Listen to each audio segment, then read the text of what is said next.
Hello friends, welcome to यज्ञ investment academy. बहुत स्वागत है आपका इस वीडियो में, जहां पर हम एक बहुत ही इंटरेस्टिंग ग्रोथ कंपनी की बात करने वाले हैं। कंपनी है केन्स टेक्नोलॉजीज, जिन्होंने कल ही अपना Q4 FY25 का रिजल्ट अनाउंस किया।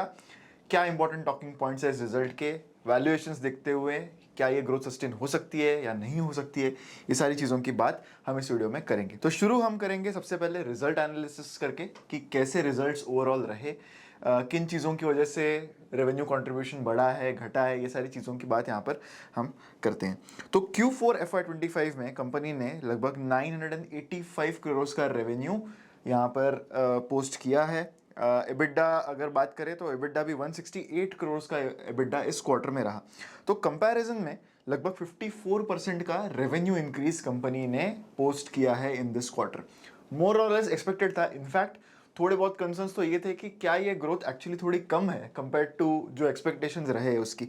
तो किन रीजंस की वजह से वो है, वो हम आगे बात करते हैं। बट ओवरऑल अगर एबिडा मार्जिन्स देखें तो यहाँ पर stock markets were surprised on the upside, यानी एक अच्छा सरप्राइज इन्वेस्टर्स के लिए यहाँ पर रहा। That was about the EBITDA margins. तो कंपनी का जो गाइडेंस है एबिडा मार्जिन्स का, वो लगभग 15% के आसपास का रहता है हमेशा। इस क्वार्टर में कंपनी ने 17.1% का एबिडा मार्जिन पोस्ट किया है, जो compare to previous quarters, previous चारों क्वार्टर्स से अगर कंपेयर करें तो काफ़ी बड़ा जंप है। क्योंकि पिछले 4 क्वार्टर्स में 14.9, 13.3, 14.4 और 14.2% के एबिडा मार्जिन्स कंपनी ने पोस्ट किए थे। यहाँ पर उन्होंने इस क्वार्टर में 17% के किए। प्रॉफिट आफ्टर टैक्स भी अगर देखें तो 116 करोड़ का प्रॉफिट आफ्टर टैक्स इस क्वार्टर में रहा, which is a very healthy increase compare to the year on year quarter. अब क्योंकि ये Q4 के रिजल्ट्स है तो हमारे पास अब FY25 के पूरे फाइनेंशियल ईयर के नंबर्स है। तो FY25 का टोटल रेवेन्यू कंपनी ने पोस्ट किया है 2722 करोड़, राइट। FY22 से अगर इसको कंपेयर करें FY25 को, तो ये एक 57% CAGR ग्रोथ है। काफ़ी बड़ी and high rate of growth company continue करता हुआ दिख रहा है। एबिडा भी अगर देखें तो 410 करोड़ का एबिडा FY25 में कंपनी ने पोस्ट किया, जो 64% CAGR इंक्रीज है compare to FY22। EBITDA margins for the entire year, for the full financial year 15% का गाइडेंस था कंपनी का। 15.1% का एंटायर ईयर मार्जिन्स इस पूरे फाइनेंशियल ईयर में कंपनी ने पोस्ट किया है, विच इज उनके सबसे बेहतर मार्जिन्स ये रहे हैं किसी भी फाइनेंशियल ईयर में। प्रॉफिट आफ्टर टैक्स में FY22 से FY25 अगर कंपेयर करें तो 92% CAGR increase profit after tax में कंपनी ने पोस्ट किया है। अब कुछ इंपॉर्टेंट बाकी फाइनेंशियल फिगर्स अगर देखें तो net working capital days company के 87 डेज के हो गए हैं। इंपॉर्टेंट चीज है कि रिसीवेबल डेज बहुत बढ़ गए हैं। रिसीवेबल डेज बढ़ना कंपनी के लिए अच्छा नहीं होता, क्योंकि उतने दिनों का सेल्स कंपनी का आना बाकी है फ्रॉम देयर कस्टमर्स। ये बेसिकली ये रेशियो दिखाता है। तो ये 59 डेज से 84 डेज हो गया। तो इससे वर्किंग कैपिटल पर स्ट्रेन आता है, कंपनी के किसी भी वर्किंग कैपिटल पर स्ट्रेन आता है। इसका रीजन क्या है? क्योंकि कंपनी ने रिसेंटली स्मार्ट मीटर सेगमेंट में भी एंट्री ली थी। इनफैक्ट जो एक्सपेक्टेशन था कंपनी का कि इस क्वार्टर में, इस फाइनेंशियल ईयर में 2800 करोड़ का रेवेन्यू आएगा, वो 2722 इसीलिए आया क्योंकि 100-200 करोड़ का रेवेन्यू उनका स्मार्ट मीटरिंग में जो एक्सपेक्टेड था कि उनको आएगा, वो नहीं आया। यहाँ पर कस्टमर्स डिस्कॉम्स होती है, बेसिकली गवर्नमेंट ही कस्टमर होती है। तो गवर्नमेंट के एंड से, जहाँ पर भी सामने वाली पार्टी गवर्नमेंट होगी, तो कुछ डिलेज हमेशा एक्सपेक्टेड होते हैं। तो उस सारे चक्कर में बहुत सारे रिसीवेबल्स भी कंपनी के थोड़े से पेंडिंग रह गए हैं, mainly which are relating to the smart meter business. बाकी सारे उनके जो रेशियोज है दे आर मोर और less good. Asset turnover ratio, इसकी बात हम आगे करेंगे। But closing order book company की इस क्वार्टर के एंड में, इस फाइनेंशियल ईयर के एंड में 6597 करोड़ रही। पिछले साल के एंड में ये 4115 करोड़ थी। तो अच्छी ऑर्डर बुक इंक्रीज भी काफी अच्छा नजर आ रहा है। Gross block versus asset turns, ये भी कंपेयर कर लेते हैं। बेसिकली ये कंपैरिजन हमें ये दिखाता है कि कंपनी के पास जितने असेट्स है, राइट, जितने भी असेट्स है, उनकी प्रोडक्शन लाइंस है, जो भी चीजें उनको केपेक्स करने के लिए लगती है, उसके मुकाबले उनका टर्नओवर कितने टाइम्स है एक साल में, राइट। तो FY22 में जैसे कि आप देख सकते हैं कि असेट टर्नओवर रेशियो था 4.8 टाइम्स था, यानी जितना उनका ग्रॉस ब्लॉक था कंपनी का। Gross block basically means all the assets of the company. तो जितना उनका ग्रॉस ब्लॉक था उसके कंपैरिजन में 4.8 टाइम्स कंपनी टर्नओवर कर पा रही थी। FY23 में ये बढ़ के 6.2 टाइम्स हो गया। अब FY24 और FY25 में ये घट गया है। उसका रीज़न ये है कि कंपनी काफ़ी एग्रेसिवली केपेक्स कर रही है। आप देख सकते हैं कि कैसे ग्रॉस ब्लॉक कितने टाइम्स बढ़ गया है। FY22 के मुकाबले जो 147 करोड़ का ग्रॉस ब्लॉक था वो अब 790 करोड़ का है, right. More than 4-5 times increase gross block में हुआ है। तो इससे आने वाले जो असेट टर्न्स है वो आगे मटेरियलाइज होंगे। तो आने वाले सालों में जो रेवेन्यू आएगा तब ये जब असेट्स मैच्योर होंगे और ये बेस्ट रिटर्न्स देने लगेंगे, बेस्ट यूटिलाइजेशन देने लगेंगे, तब we can also expect companies turnover to go up without company needing to do incremental capex. वैसे केपेक्स तो कर रही है कंपनी, तो उससे और भी ग्रोथ लीवर्स उनके अनलॉक हो सकते हैं, बट इस लेवल की केपेक्स पर भी कंपनी और रेवेन्यू कमा सकता है। नेक्स्ट, अगर रेवेन्यू मिक्स देखें हम केन्स टेक्नोलॉजीज का, तो FY25 में मेजर चेंज सिर्फ एक दिखा है कि ओडीएम से जो रेवेन्यू आता है, जो 4% था इन FY24, वो अब 18% हो गया है।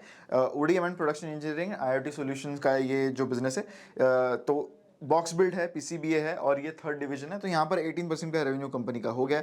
बाकी ओवरऑल कोई मेजर चेंजेस कंपनी के रेवेन्यू मिक्स में यहाँ पर नहीं दिखाई देते। रेवेन्यू अक्रॉस कंट्रीज यानी अक्रॉस जोग्राफीज अगर देखें तो अभी भी India continues to be a major market for the company.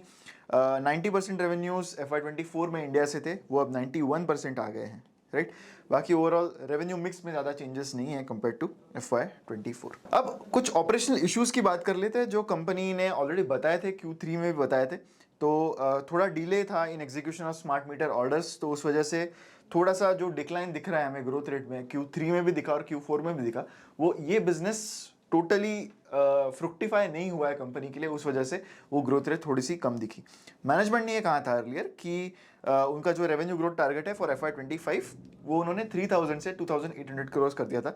Eventually company ने जो रेवेन्यू पोस्ट किया है वो 2721 करोड़ है, तो अराउंड 80 करोड़ कम रेवेन्यू किया है कंपनी ने कंपेयर टू जो उन्होंने एक्सपेक्टेशन पहले बताई थी।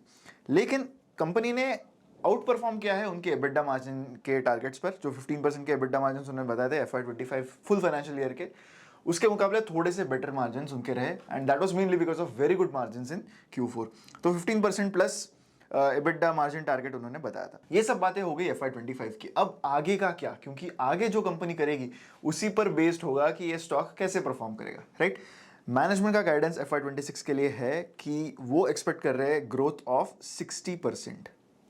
तो कंपनी अभी भी जो एग्रेशन दिख रहा है ग्रोथ में, उसमें कहीं भी कम नहीं पड़ रही है। कंपनी ने ग्रोथ रेट सेम रखा है, ऑल्दो पहले उनका एक्सपेक्टेशन था कि ये 3000 के बेस पर होगा, लेकिन अब 3000 करोड़ का रेवेन्यू तो आया नहीं है, 2700 का आया है, तो उस बेस पर 60% का इंक्रीज कंपनी एक्सपेक्ट कर रही है। तो इस हिसाब से FY26 में रेवेन्यू हम एक्सपेक्ट कर सकते हैं अराउंड 4350 करोड़ का। मार्जिन का टारगेट कंपनी ने 15.5% EBITDA मार्जिन बताया है। तो ये एक चीज जो है इसको बुलिशली मार्केट प्रॉब्ली ले रहा है कि अभी भी ग्रोथ रेट उन्होंने मेंटेन की है। हालांकि FY25 का गाइडेंस तो वो एग्जैक्टली मीट नहीं कर पाए, but they have still maintained कि FY26 का ग्रोथ रेट सेम रहेगा एंड मार्जिन्स थोड़े बहुत बेहतर ही रहेंगे FY25 से। तो इस वजह से स्टॉक प्राइस में थोड़ी सी जो पॉजिटिविटी वो दिख रही है। इनफैक्ट जब मार्केट्स ओपन हुए थे आज, तब Kaynes was up by more than 7-8%, वो आगे जाकर थोड़ा सा टिपर डाउन हुआ। रिसेंटली कंपनी ने ऑगस्ट इलेक्ट्रॉनिक्स नाम की एक कैनेडियन कंपनी को अक्वायर किया। यहाँ पर एबिडा मार्जिन्स बेटर है कंपेयर टू जो केन्स के ऑर्गेनिक मार्जिन्स है, एंड ऑगस्ट इलेक्ट्रॉनिक्स को उन्होंने इंक्लूड नहीं किया है वाइल कंसिडरिंग द 60% ग्रोथ जो वो FY26 के लिए बता रहे हैं। तो यहाँ पर ऑर्गेनिकली अराउंड 15 से 20% का ग्रोथ एक्सपेक्ट कर सकते हैं फॉर द नेक्स्ट 5 ईयर्स, ऐसा कंपनी का कहना है। एंड ये जो कंपनी है इसका बिजनेस मेनली फोकस्ड है on instrumentation, energy, medical, IT and telecom. काफ़ी बड़े कस्टमर्स है उनके कनाडा बेस्ड ज्योग्राफी में, तो इससे इनका यहाँ पर फायदा हो सकता है। केपेक्स की बात करते थे, तो जो बल्क ऑफ केपेक्स है वो मेनली उनके न्यू प्रोजेक्ट्स में जाएगा। सेमीकंडक्टर का प्लांट जिसके बारे में सबको पता ही है, ओसैट का जो प्लांट वो करंटली बना रहे, 3400 करोड़ का इन्वेस्टमेंट है। इसमें कंपनी का इन्वेस्टमेंट ज़्यादा नहीं होता क्योंकि आपको सब्सिडी मिल जाती है एंड गवर्नमेंट का कंट्रीब्यूशन होता है यहाँ पर काफ़ी सारा। तो यहाँ पर टोटल केपेक्स 3400 करोड़ का रहेगा। इसमें से I think Kaynes will do a capex of somewhere around 1200 crore, 1200-1500 crore के आसपास का जो इन्वेस्टमेंट है वो केन्स को करना होगा। एक और जो केपेक्स कंपनी कर रही है वो HDI PCB में कर रही है, right. High density printed circuit boards होते हैं ये, तो यहाँ पर अराउंड 1400 करोड़ का केपेक्स कंपनी कर रही है। तो यहाँ पर एक मेजर इन्वेस्टमेंट कंपनी की आएगी।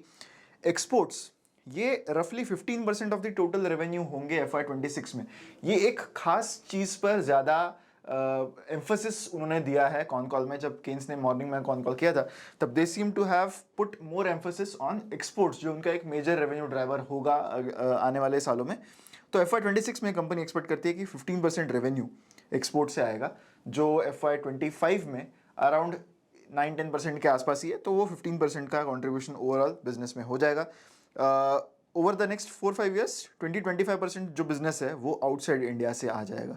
तो एक्सपोर्ट एक मेजर मार्केट कंपनी के लिए आगे हो सकता है, ये भी एक इंडिकेशन उनके कॉन कॉल से दिखा। वैल्यूएशन से वीडियो को कंक्लूड कर लेते हैं, क्योंकि वैल्यूएशंस के बात के बिना किसी भी स्टॉक का एनालिसिस हम कंप्लीट नहीं मान सकते।